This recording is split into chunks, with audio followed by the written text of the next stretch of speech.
सात्विक है, जो सत्य है, उसका दर्शन कराया।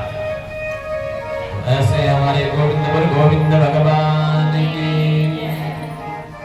तो भगवान का रुक्मिणी जी से विवाह हुआ, शिशुपाल के साथ हो रहा था, लेकिन भगवान तो लक्ष्मी के पति हैं। लक्ष्मी के पति नारायण ही हैं, दूसरा कोई नहीं हो सकता। चाहे शिशुपाल हो, चाहे कितना भी पराक्रमी क्यों न हो। बोलते हैं मैं लखपति हूँ। राधे राधे बोलो। राधे राधे। करोड़पति, अरबपति, खरबपति। बोलो जय श्री राधे। धन के स्वामी स्वामिनी माँ लक्ष्मी है, लक्ष्मी के स्वामी नारायण ही हैं। हम माँ लक्ष्मी को माँ बोल सकते हैं तो काम बन जाएगा, हमारा भला हो जाएगा।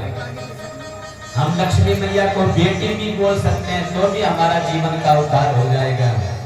अगर हमने कहा कि हम लक्ष्मी के पति हैं तो भगवान बोलेंगे देखो भाई, मैंने तुम्हें सारे सुख दिए हैं, लेकिन धर्मपत्नी ये मेरी है, इसका पति तो मैं हूँ, दूसरा कोई हो ही नहीं सकता। भगवान आते हैं, हरण करके ले जाते हैं जो अपने आप को लक्ष्मी का पति मानता है। कभी रोग नारायण आया कि घर भी बिकवा दिया, इलाज कराते कराते कराते हमारा जितना धन था सारा धन लग गया। घर भी था वह भी बेच दिया, प्लाट भी था वह भी बेच दिया, गाड़ी भी थी वही वह भी बेच दी। कब? जब अपने आप को लक्ष्मी का पति माना तब। अथवा चोर आए, धन हड़ करके ले गए, कुछ दुश्मन आए, आक्रमण किया, सारा धन हरण करके ले गए, लेकिन पति तो लक्ष्मी जी के भगवान नारायण जी हैं। हम बेटे बन करके रहे तो माँ लक्ष्मी सदैव बरसती रहेगी। अरबों की संपत्ति, खरबों की संपत्ति हमें प्राप्त हो जाएगी। बोल वृंदावन बिहारी लाल की जय। भगवान शिशुपाल ने अपनी पत्नी बनाना चाहा, भगवान दौड़ करके आए और हरण करके ले गए। अपनी पत्नी किसी को नहीं दूंगा भैया, ध्यान रखना इस बात का। ऐसा कह करके फिर भगवान के अन्य विवाह भी हुए। और वृंदावन बिहारी लाल की। एक सत्राजित नाम का राजा था, भगवान सूर्य नारायण जी का परम भक्त, सूर्य देवता की खूब पूजा करता था। भगवान सूर्य नारायण जी खुश हो गए, प्रसन्न हो गए, इसको एक मणि दी, उसका नाम था शमंतक। तो वो मणि क्या करती थी, एक दिन में 8 भाग सोना इससे उत्पन्न होता था, अर्थात 25 किलो सोना वो मणि रोज देती थी। तो सत्राजित ने कहा भगवान सूर्यदेव ने मुझे इतनी सुंदर मणि दी है, अपने गले में इसने लगाया और गया भगवान द्वारिकाधीश के दर्शन करने के लिए। तो उद्धव आदि धर्म भगवान की सभा बैठी हुई थी। उद्धव जी ने कहा सत्राजित ठाकुर जी से, भगवान आज तो साक्षात भगवान सूर्यनारायण आपका दर्शन करने के लिए यहाँ आ रहे हैं। ठाकुर जी ने कहा ये सूर्य देवता नहीं, सूर्य देवता जी का भक्त सत्राजित है, जिसको भगवान ने एक मणि दे रखी है, उसका प्रकाश है ये, इसके लिए अपने गले में डाल करके चलता है, उसको पहनता है गले में।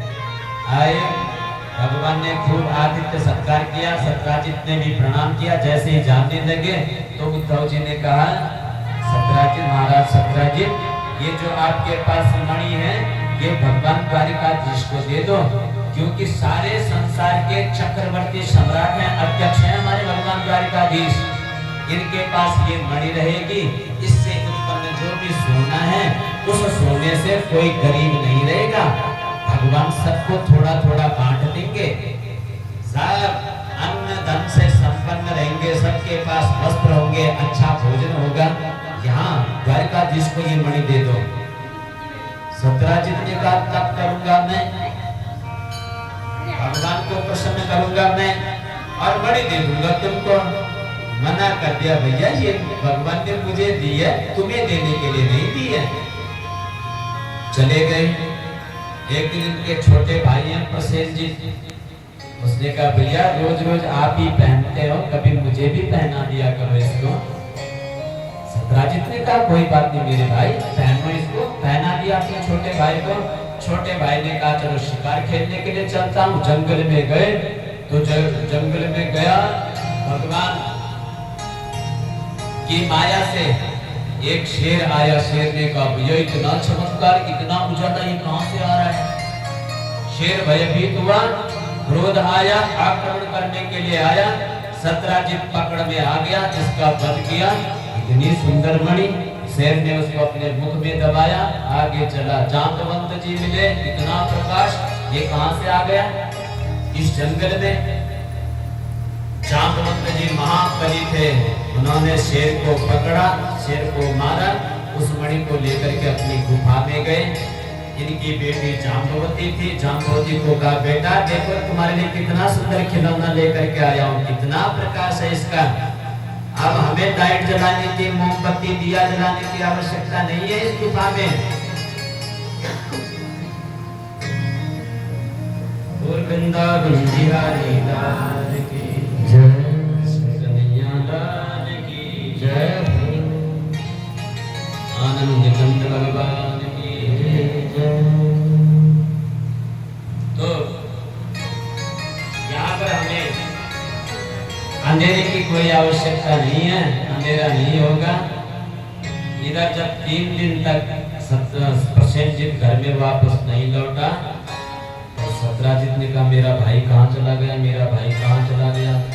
भोजन कम हो गया, पानी, धर्मपत्नी पानी पीने के लिए देती है तो मन तो गया कि मेरा भाई कहाँ चला गया, मेरा भाई कहाँ चला गया।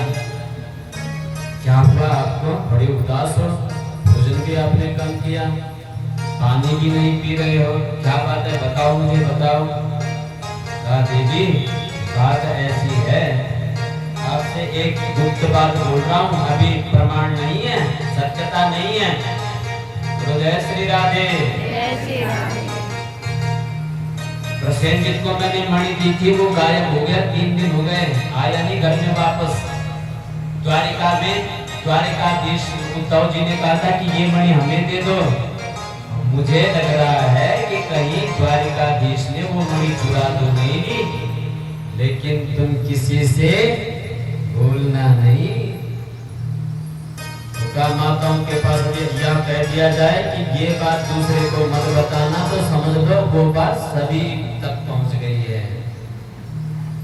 इनकी धर्मपत्नी ने 1 दिन 2 दिन तो बात अपने पेट में पचा करके रखी, लेकिन उल्टी करने का बड़ा मन होने लगा, कहाँ करूं क्या, क्योंकि बोल रखा है कि किसी से बोलना नहीं।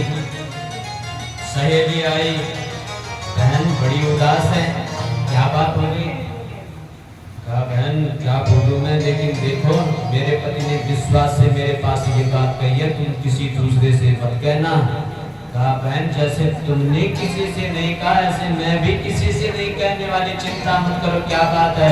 कहा द्वारिकाधीश ने हमारे पति की मणि को चुरा लिया है, प्रसेनजीत का अपहरण कर लिया है। द्वारिकाधीश ने मणि चुरा दी है, बचपन का चोर है, सुनाया हमने उसके विषय में।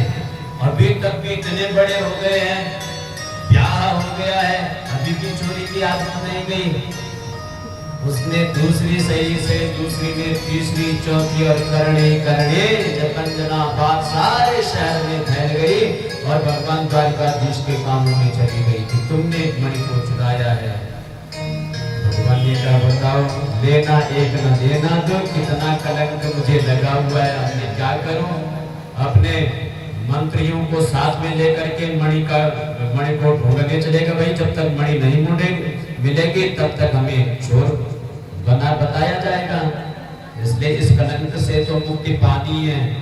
गए, प्रसेनजीत मरा हुआ मिला, आगे गए शेर मरा हुआ मिला, देखा कि भालू के पांव का निशान, ये एक गुफा में गए। भगवान ने कहा तुम यहीं पर बैठे रहो, 12 दिन तक मेरा इंतजार करते रहना।